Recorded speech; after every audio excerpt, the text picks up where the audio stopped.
Hello guys, once again welcome to my YouTube channel Lakhera rider Anand. और आज हम लोग जा रहे हैं एक नई जगह को एक्सप्लोर करने के लिए। उत्तराखंड में 2-3 जगह एक्सप्लोर करेंगे। अभी मैं उसको बताऊंगा नहीं आपको। एक बार लोकेशन पे पहुंचने के बाद आपको क्लैरिटी मिलेगी कि हम लोग कहाँ के लिए निकल रहे हैं। अभी बज रहे हैं शाम के 6 और हम लोग लखनऊ के इंजीनियरिंग कॉलेज चौराहे से आगे बढ़ रहे हैं। हमारे साथ हैं घुमक्कड़ों के स्वामी लोग, एसआरडी इनका जो अमेरिकन नाम है, वैसे इनका जो लोकल नाम है, भारतीय नाम है, वो सीताराम दुबे है, लेकिन ये लेते नहीं है, एसआरडी बोलते हैं। और ये है हमारे दूसरे भाई साहब निखिल भैया, ये भी अपने उम्दा किस्म के घुमक्कड़ आदमी हैं। और ये हैं आनंद महिंद्रा जी की गाड़ी चलाते हुए आनंद मौर्य जी। तो मिलते हैं वीडियो में आगे आप लोगों को। सो गाइस, हम लोग निकल चुके हैं लखनऊ से उत्तराखंड के एक और ही बहुत खूबसूरत ट्रिप के ऊपर। अभी हम लोग हैं लखनऊ से बरेली वाले हाईवे के ऊपर। और एक अपडेट दे दूं आपको, लखनऊ से बरेली जाते हुए पहले सिर्फ 2 ही टोल पड़ते थे, जो एक इटौजा में और एक खैराबाद में था। अभी जो है वो 4 हो गए हैं। खैराबाद के बाद से आपको 2 टोल और पड़ेंगे बरेली तक, 130 और 130 दोनों के कॉस्ट हैं उसमें।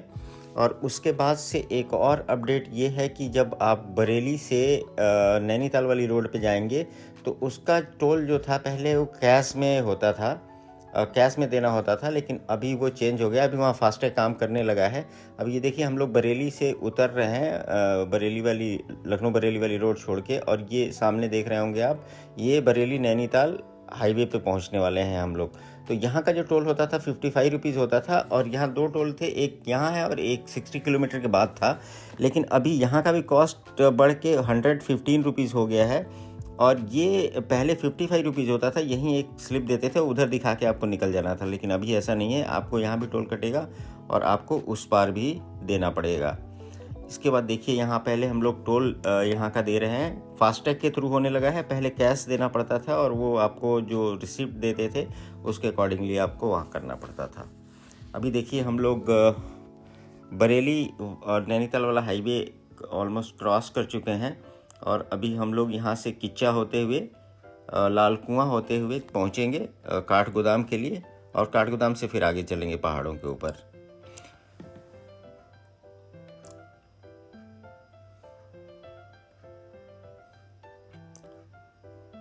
ये देखिए, हम लोग लाल कुआं से होते हुए गुजर रहे हैं इस समय।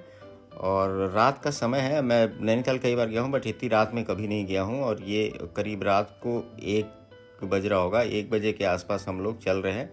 और ये देख लीजिए साइड से व्यू कैसा आ रहा है। और ये सामने का व्यू है। रात में 1 बजे के आसपास हम लोग गाड़ी ड्राइव करते हुए जा रहे हैं यहाँ पे।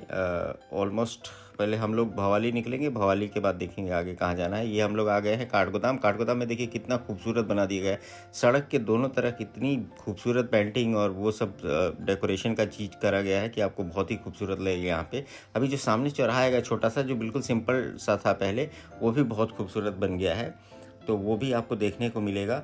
अभी देखिए, सड़कों के दोनों तरफ कितने खूबसूरत डिज़ाइन बने हुए हैं जो इसकी खूबसूरती और बढ़ा देते हैं। और सामने चौराहा दिखने लगा है, देखिए कितना खूबसूरत हो गया है। जो लोग चरगलिया से आते हैं वो यहाँ से आके कनेक्ट करते हैं इस पर। ये देखिए कितना खूबसूरत। इसके बाद से हम लोग काठगोदाम के बाद से हम लोग ये हिल रोड ड्राइव शुरू हो गई। यहाँ पे नैनीताल हिल्स हैं, ये नैनीताल हिल रोड है ये। अभी इसके ऊपर हम लोग ड्राइव करेंगे ज्वेली कोट तक। ज्वेली कोट से हम लोग राइट टर्न लेके पहले भवाली पहुंचेंगे। भवाली आज पहले बताता चलूँ आपको, डेट है 16 मार्च 2025। और आज के दिन रात में हम लोग करीब 1-1:30 बजे बज रहा होगा, इस समय 1:30 बज रहा होगा, 1:30 बज गया होगा। अभी हम लोग निकल रहे हैं नैनीताल हिल रोड पे। और यहाँ से हम लोग को भवाली के लिए जाना है। भवाली पहुँच के देखते हैं, पहले सबसे पहले नीम करौली बाबा के दर्शन करेंगे और उसके बाद से आगे अल्मोड़ा के लिए निकलेंगे।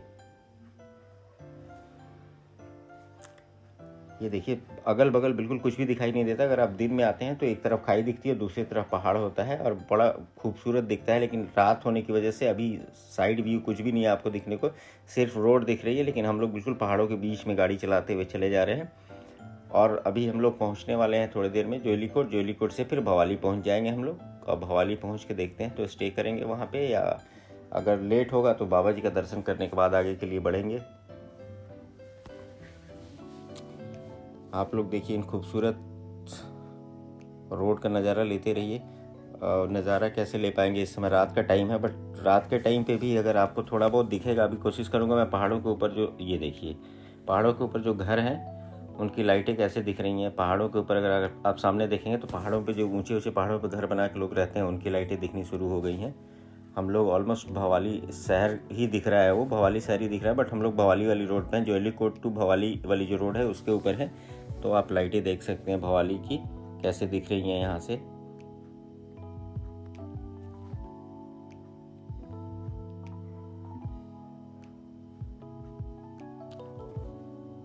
ये देखिए हम लोग भवाली बिल्कुल पहुंचने ही वाले हैं अभी।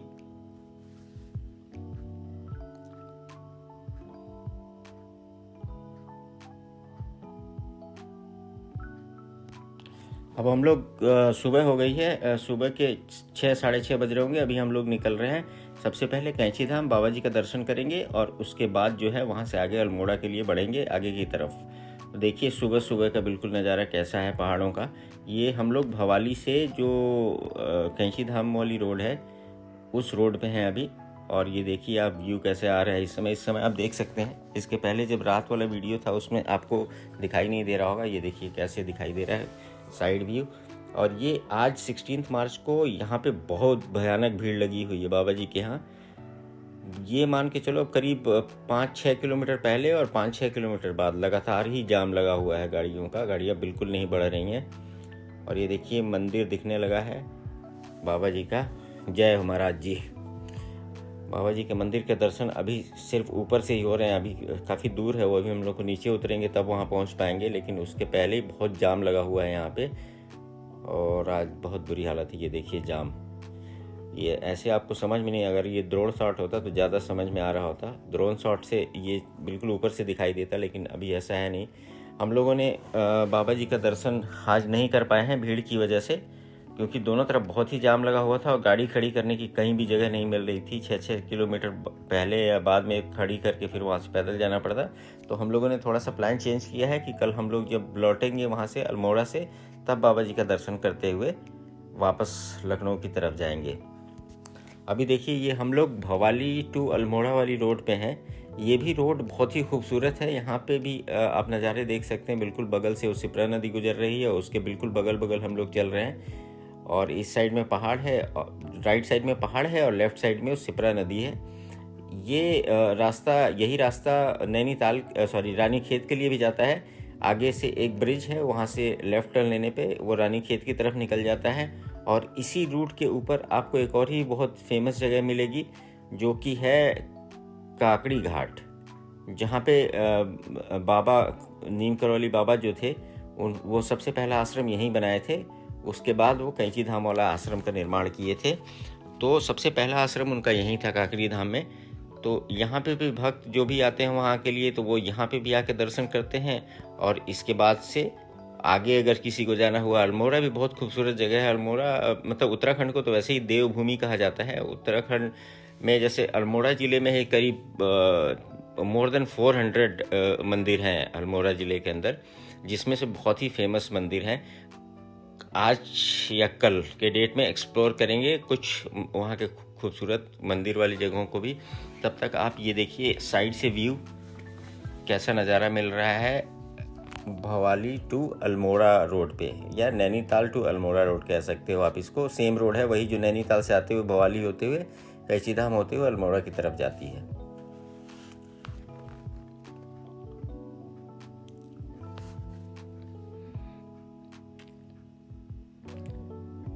यहाँ से जाने के बाद हम लोग आज की रात अल्मोड़ा में स्टे करेंगे।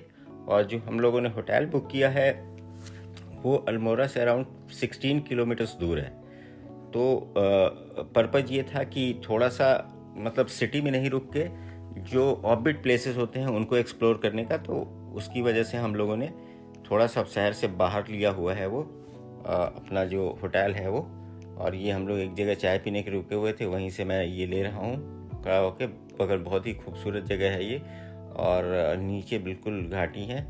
अभी हम लोग पहुंच गए अपने होटल पे। होटल क्या, होम स्टे है ये, सिर्फ 2 ही कमरे हैं। देखिए अगल बगल बिल्कुल कुछ भी नहीं, किसी की कोई प्रॉपर्टी नहीं है यहाँ पे। काफ़ी दूर दूर तक सिर्फ ये है प्रॉपर्टी, और इसके अलावा कोई प्रॉपर्टी नहीं है। नीचे आप देख सकते हैं काफ़ी दूर, ये देखिए गांव है, कोई पहाड़ी गांव है, लेकिन ये यहाँ से काफ़ी दूर है। और यहाँ पे बिल्कुल अकेले ही हैं हम लोग। ये देखिए इसका एक लॉन टाइप का एरिया है, वहाँ पे। और आज का मौसम बड़ा सुहाना बना हुआ है। यहाँ बारिश हो रही है, देखिए ओले गिर रहे हैं, ये देखिए फुट ट्रस्ट के ऊपर ओले पड़े हुए हैं। और बहुत ही खूबसूरत नज़ारा बना हुआ है यहाँ का इस समय। पहाड़ों में बारिश, चारों तरफ पहाड़ ही पहाड़ है। बीच में हम लोग बिल्कुल 2 कमरों वाले एक होम स्टे के अंदर हैं। और ये देखिए इतनी बारिश हो रही है और ओले पड़ रहे हैं। आज हम लोग ने डिसाइड किया आज के दिन हम लोग रेस्ट करके कल यानी कि 17 मार्च को जो है अल्मोड़ा की जो भी जगह हैं जहाँ पे भी हम लोग को घूमना है, वहाँ कल हम लोग 17 को घूमेंगे। क्योंकि हमारे भाई साहब जो गाड़ी ड्राइव कर रहे थे वो काफ़ी टाइम से गाड़ी ड्राइव कर रहे हैं, हमारे मित्र आनंद मौर्य जी। और बाकी के सीताराम दुबे और बाकी निखिल भाई भी थक गए हैं। तो अभी देखिए हम लोग सुबह 17 मार्च हो गया है और ये सुबह 7 बजे हम लोग निकले हैं। कितना खूबसूरत नज़ारा दिख रहा है। ऐसे लग रहा है जैसे जो बादल हैं वो नीचे चले गए हैं पहाड़ों के बीच में। ये देखिए, ओह, ये तो लग रहा है कि स्वर्ग जो है ज़मीन पे उतर आया है, वैसा खूबसूरत नज़ारा दिख रहा है यहाँ पे। इसको वीडियो में देखने से अच्छा लगेगा, अगर आप अपनी आँखों से खुद आके देखें ऐसे नज़ारे तो वाकई में ये बहुत ही खूबसूरत है। इसका मतलब एक्सप्लेन नहीं कर सकते हैं इस चीज़ को। और यहाँ से अभी हम लोग निकल रहे हैं। पहले जाएंगे हम लोग, एक्चुअली में जा रहे हैं जागेश्वर धाम मंदिर। जागेश्वर धाम मंदिर एक्चुअली में अल्मोड़ा से अराउंड 35 किलोमीटर्स है, बट जहाँ हम लोगों का होम स्टे था वहाँ से करीब 45 किलोमीटर्स के आसपास पड़ेगा वो। बट रास्ते में एक और ही बहुत ही फेमस मंदिर पड़ता है यहाँ पे, गोलू देवता का मंदिर, चितई गोलू देवता मंदिर। उसका भी दर्शन करते हुए उसके बाद हम लोग आगे की तरफ बढ़ेंगे जागेश्वर धाम के लिए। तो जो है महादेव का मंदिर है और बहुत ही खूबसूरत मंदिर है। तो अभी हम लोग निकल रहे हैं जागेश्वर धाम के लिए। और रास्ते में ये देखिए चितई गोलू देवता के मंदिर हम लोग पहुंच गए हैं। चितई गोलू देवता को न्याय का देवता कहा जाता है, जो बताया जाता है कि मध्यकाल में यहाँ के राजा हुआ करते थे और उनको न्याय के लिए ही जाना जाता है। ये देखिए यहाँ पे लोग आके भक्त अपना विशेष लिख के अपने घंटी में बांधते हैं यहाँ पे, और माना जाता है ऐसे कि उनकी विशेष पूरी हो जाती हैं। इसीलिए देख रहे हैं घंटियाँ और वो जो विशेष के लेटर हैं वो सब लगे हुए हैं इसी में, एक में बांध के रखे हुए हैं लोग। ऐसी मान्यता है कि मन्नत उनकी पूरी हो जाती है, जो यहाँ पे लिख के अपनी प्रॉब्लम बताते हैं उनको न्याय मिलता है। इसीलिए यहाँ पे ऐसे लोग भक्त आते हैं। हम लोग भी एक्सप्लोर कर रहे हैं। देखिए ये मंदिर की खूबसूरती देखिए, चारों तरफ ही घंटियाँ और पर्चियाँ लगी हुई हैं लोगों की। और यहाँ से गोलू देवता का दर्शन करने के बाद हम लोग निकल चुके हैं जागेश्वर धाम के लिए, जो यहाँ से अराउंड 29 किलोमीटर्स के आसपास अभी रह गया है।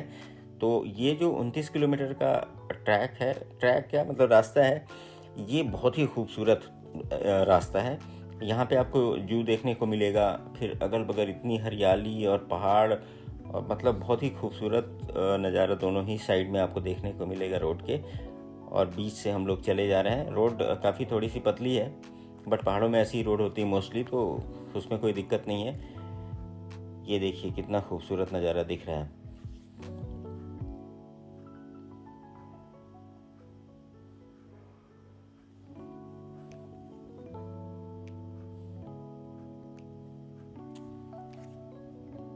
ये हम लोग अभी पहुंचने वाले हैं जागेश्वर धाम मंदिर। वहाँ से मेन रोड से हम लोगों ने एक हल्का सा स्लाइडली लेफ़्ट टर्न था, वहाँ से टर्न लिया है और अब हम लोग जागेश्वर धाम मंदिर पहुंचने वाले हैं। देखिए उसका रूट है और अभी कुछ ही मिनट में हम लोग जागेश्वर धाम मंदिर के पास होंगे।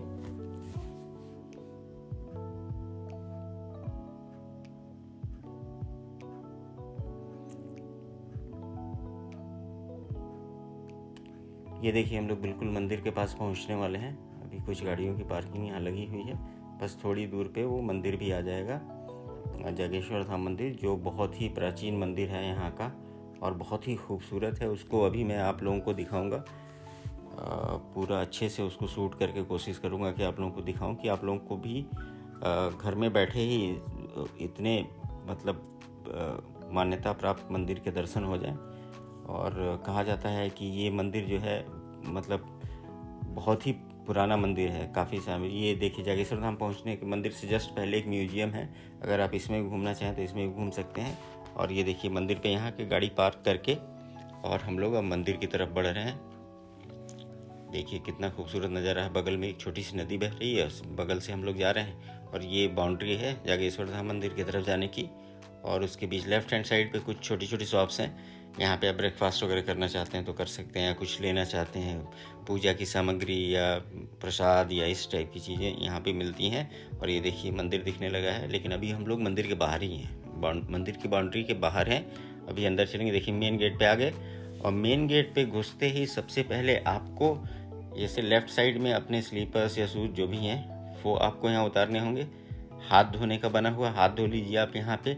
उसके बाद यहाँ पे आपको एक रजिस्टर पे एंट्री भी करनी पड़ेगी कि आप कौन हैं, अपना नाम, फ़ोन नंबर और कहाँ से आए हैं, ये डिटेल देनी पड़ती है। यहाँ अंदर जाने के बाद अभी बोर्ड देखा आपने, उस पर पूरा डिटेल दिया हुआ कौन कौन से यहाँ पे मुख्य मंदिर हैं। ये जो जागेश्वर धाम, ये देखिए कितना खूबसूरत नज़ारा है। ये करीब 125 छोटे बड़े मंदिरों का समूह है जागेश्वर धाम मंदिर। और ऐसी मान्यता है कि यहाँ पे भगवान महादेव जो हैं, भगवान शिव जो हैं, स्वयं यहाँ पे उन्होंने तपस्या करी है पूर्व काल में, और जो है सप्तऋषियों ने भी यहाँ पे तपस्या की है।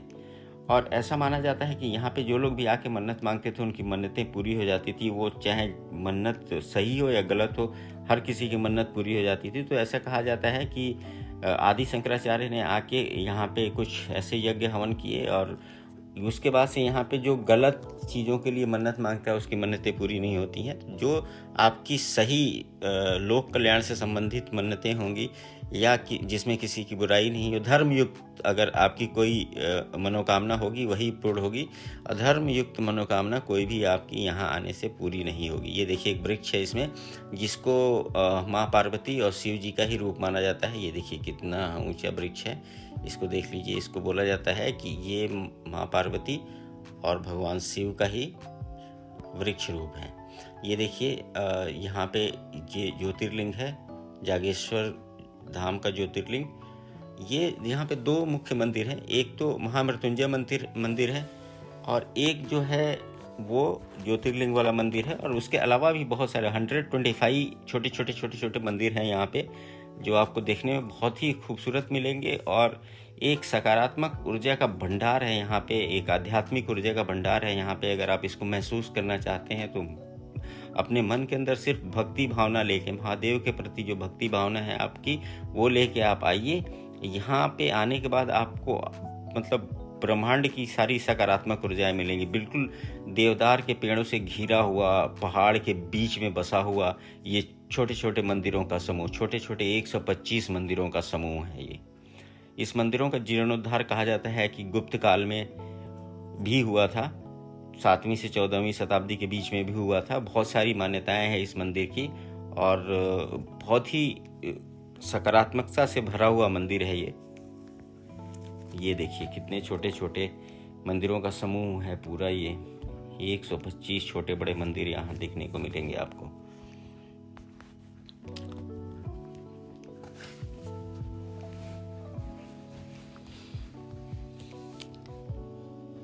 मुझे लग रहा है अगर वीडियो देख के ही आपको काफ़ी अच्छा लग रहा होगा, क्योंकि ये बहुत ही दिव्य दर्शन है। ये ऐसे दर्शन सबके भाग्य में नहीं होता है कि ऐसे मतलब दिव्य दर्शन मिले। मैं कोशिश करता हूँ एक बार ये देखिए चारों तरफ से घुमा के एक बार आपको पूरे मंदिर प्रांगण में घूम के एक बार दिखा दूँ। अभी हम लोग आ गए हैं नीम करौली बाबा कैंची धाम, जो हम लोग कल दर्शन नहीं कर पाए थे बाबा जी का, तो आज बाबा जी का दर्शन करेंगे। और बाबा जी का दर्शन करने के बाद हम लोग वापस लखनऊ के लिए प्रस्थान करेंगे। और हमारे 3 मित्र हैं जो बनारस से आए हैं, वो बनारस के लिए प्रस्थान करेंगे। और ये देखिए बाबा नीम करौली का भी एक 360 व्यू दे देता हूँ मैं आप लोगों को। यहाँ बहुत भीड़ होने लगी है, तो अभी 3-4 महीने पहले जो आए होंगे वो ऐसा बिल्कुल सोच के मत आइएगा कि आपको बहुत आराम से दर्शन हो जाएंगे। ये देखिए कितनी भीड़ है। तो बाबा नीम करौली के बारे में मैंने पहले भी एक वीडियो बना के डाला हुआ, अगर आपको ज़्यादा डिटेल की ज़रूरत है तो आप वहाँ से ले सकते हैं। तब तक के लिए बाय बाय, सी यू।